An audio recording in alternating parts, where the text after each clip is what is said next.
Hello అండి, నేను doctor Naini, fertility expert consultant at 49 hospitals Karimnagar branch.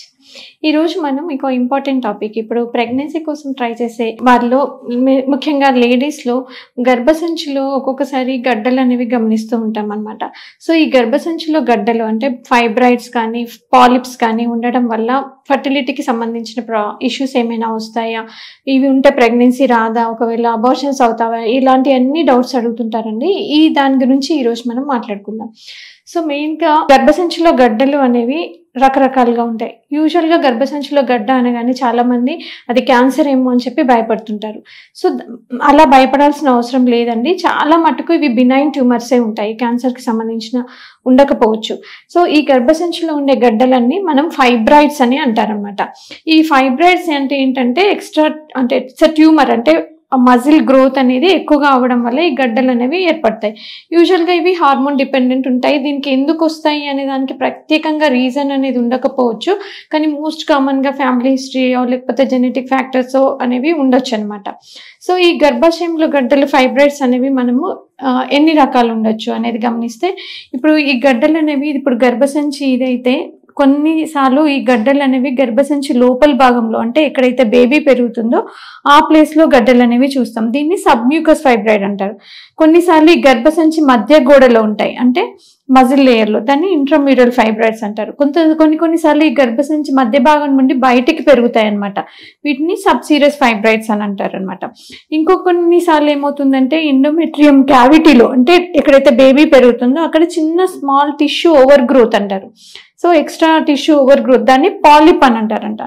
ఇది చాలా యూజువల్గా గర్భసంచి ఈ లోపల భాగంలో ఎండోమెట్రియల్ క్యావిటీలో ఉంటుందన్నమాట. సో ఇలా గర్భసంచిలో గడ్డలు కానీ పాలిప్స్ కానీ ఉన్నట్టయితే ఎలాంటి లక్షణాలు ఉంటాయి అని చూద్దాం. సో బేసిక్ చాలా సార్లు ఏమవుతుందంటే, కొంతమంది లేడీస్ వేరే ప్రాబ్లంతో, కడుపు నొప్పనో ఇంకేదో ప్రాబ్లంతో స్కానింగ్ చేయించుకున్నప్పుడు వాళ్ళలో గర్భసంచిలో గడ్డలు ఉన్నట్టు తెలుస్తుంది.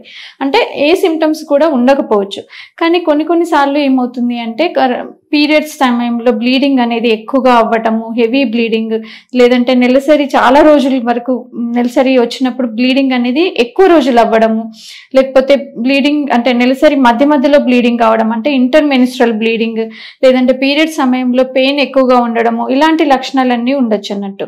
సో ఇలాంటి లక్షణాలు ఏమన్నా కనిపిస్తే ఏంటంటే వెంటనే డాక్టర్ని కన్సల్ట్ చేసి ఏ ప్రాబ్లం ఉంది, దేనివల్ల ఇలా వస్తుంది, హార్మోన్స్కి సంబంధించిన సమస్యల లేదంటే గర్భసంచికి సంబంధించిన సమస్యల అనేది మీరు తెలుసుకోవాల్సి ఉంటుంది అనమాట.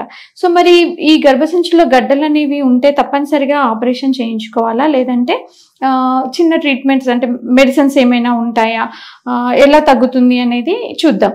సో గర్భసంచిలో గడ్డలకి ట్రీట్మెంట్ అనేది రకరకాల అంశాలపై ఆధారపడి ఉంటుంది. ఒకటి, ఎన్ని గడ్డలు ఉన్నాయి, అంటే నంబర్ ఆఫ్ ఫైబ్రాయిడ్స్ ఎన్ని ఉన్నాయి, తర్వాత వాటి సైజ్ ఎంత ఉంది, తర్వాత ఏ భాగంలో లొకేషన్, అంటే ఏ భాగంలో ఫైబ్రాయిడ్స్ ఉన్నాయి, తర్వాత దీనివల్ల అంటే వాళ్ళు ఫ్యూచర్ ప్రెగ్నెన్సీకి ప్లాన్ చేస్తున్నారా లేదా, ఆల్రెడీ వాళ్ళకి ఫ్యామిలీ కంప్లీట్ అయిందా, వీటన్నిటిపైన కూడా మనకి ఆ ట్రీట్మెంట్ అనేది డిపెండ్ అయి ఉంటుంది.